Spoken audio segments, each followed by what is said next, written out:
Hi and welcome back to my channel, or welcome if you're new here. My name is Mike.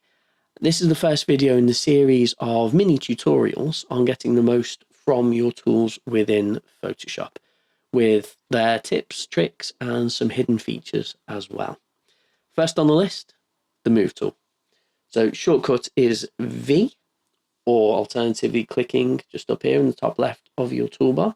This will allow you to freely move a layer's contents with your mouse or with your tablet, or by one pixel at a time using your arrow keys, or 10 pixels at a time if you hold down Shift and use your arrow keys. That's a very precise placement of layers.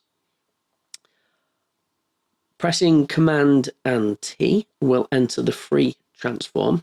What we're going to do is use the triangle for that so we can see exactly what's happening. Command and T will enter this free transform dialog, or alternatively, you can use this checkbox up here called the Show Transform Controls, which will permanently leave this on your transform bounding boxes. I find it very distracting, so I don't use it.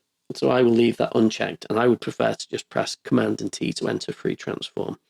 This will allow you to adjust the scale and positioning of the object on your layer. If you click and drag any of the bounding corners or sides, your object will adjust based upon how far you drag. Now, this icon up at the top here shows that the object is being uniformly constrained. Now, that means that the pixels are being altered, but they're keeping their length and height equal. They're not being squashed or stretched. If you turn off that option, then you can squash or stretch your pixels as you see fit. You can also leave that option checked. You can enable, or disable rather, the uniform transform by beginning to drag aside and then pressing Shift, which will then allow you to temporarily disable uniform transform. The results when you do not use uniform transform, though, will actually destructively alter your pixels. I don't tend to use it too much, but there's a time and a place for everything. So if you need to shoehorn an object into an image and it needs a very slight shift upwards or downwards, you're not really going to notice. No one's going to be pressing their nose up against your work going, oh, he didn't use uniform constraints. So just do whatever feels best for you at the time. Dragging outside of this bounding box will allow rotation of your object. If you hold down Shift, you can constrain the angles. Holding down Shift on any of these transforms and moves will constrain. Like if you want to travel in just straight lines, holding down Shift will allow you to do so rather than being all over the place. Holding Option or Alt whilst you are dragging will transform based upon your dot that you have here. This is in the center at the moment, so if I hold down Option and I drag, it will transform from the center directly. If I was to move this dot, let's say for example, let me cancel this. If we have the rectangle here and we have this triangle as the roof, so let's pop that just on top of there.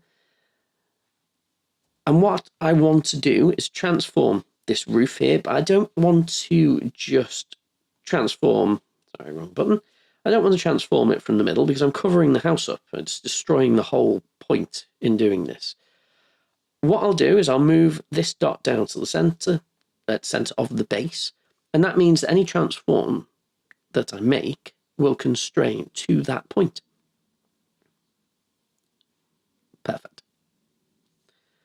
You can, of course, do it from any of your other corners. While you're doing your transform, you can hold down Shift, so you can temporarily turn off your constraint, Escape to cancel, or Enter to commit.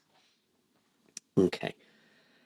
Right-clicking, whilst in your free transform mode, will bring up your transform dialog. There we go. So your scale, rotate, skew, distort, perspective, and warp. Also, your rotations and flip options, which are very useful, especially if you're doing symmetrical things or things you need to look good from both sides, it often does very good to flip your item. So you can see I can't flip it horizontally because it's a triangle. It's going to look exactly the same from either side. However, if I flip vertically, then you'll see it will adjust that way. Perfect. Tick to commit, escape to cancel. Holding command. Now this is a massive tip, or control if you're on the PC. So holding command or control and clicking on a layer within your document will jump straight to that layer. So if I wanted the circle layer, for example, I'm currently on the triangle layer. If I hold down command and I click on the triangle, it's now moved to the circle layer. Sorry, I'm sure I just said that wrong. If I'm on the triangle layer and I hold down command and click on the circle, it will move to the circle layer, allowing me to adjust it. Hold down command, click, now on the rectangle layer.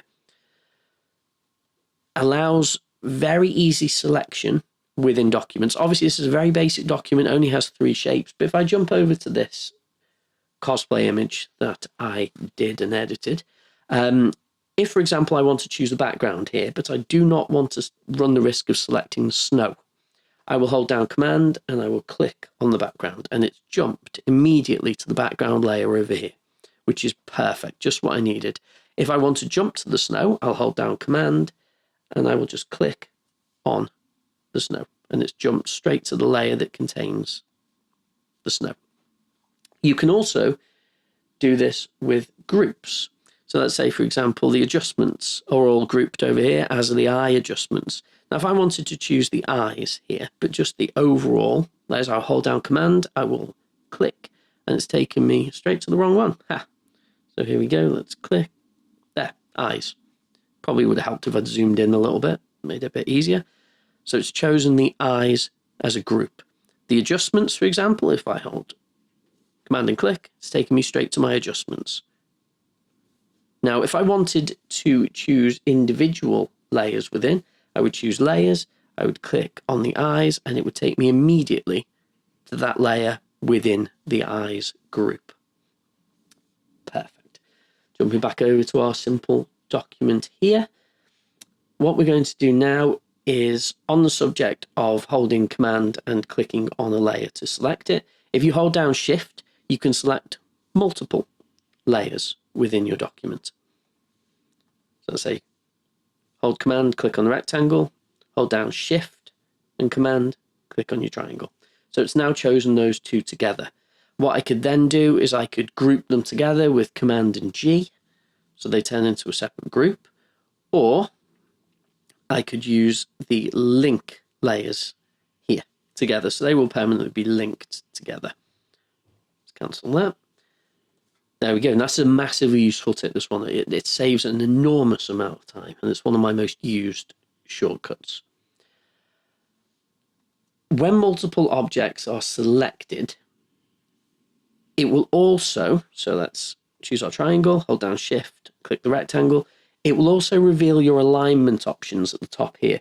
So that will basically allow you to line up objects using their location within the layer. So we could align it via the left side, right side, or center. And we could also align via the top, the base, or the center there as well.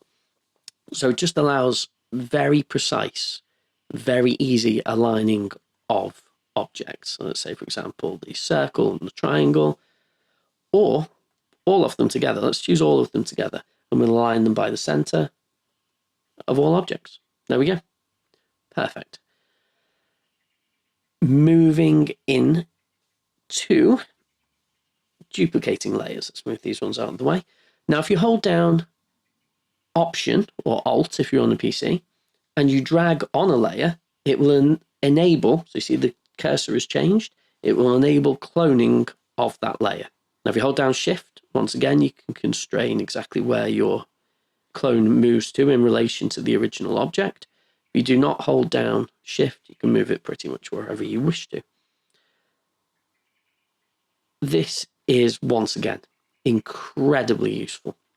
If you've created, let's say, a layer with a mask for some rocks that you're using an image, and you want to do a direct clone of it, rather than having to come over here and having to drag down to the duplicate layer or having to press Command and J to duplicate it, you can literally just click your layer, hold down your Option key and drag, and it will make an exact clone of it. Okay, finally, very important one, hovering over your thumbnail for your layer and holding down Command and clicking, say the circle, will enable you to load whatever's on that layer as a selection. Now, this is a very, very good tip, a pro tip, because you can then use your masking options down here to create masks based upon exactly what is within your layer. To give you a better example of what I mean by this, let's say, for example, here, the heel layer that I have here, if I move in a little bit, you'll see it's where I've flared a lot of the snow out to make it bigger and more evident. If I hold down Command and I click on the thumbnail, it will load all of these little bits of snow as a selection. If I was then to apply a mask, we now have a mask based upon solely that selection.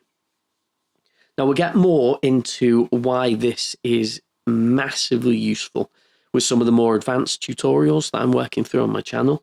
But that brings us nicely to the end of this mini features tutorial, I think. So thank you very much for watching, and thank you in advance for any likes and any subscriptions. It is massively, massively appreciated. Until next time, have a good one. Cheers, guys. Bye-bye.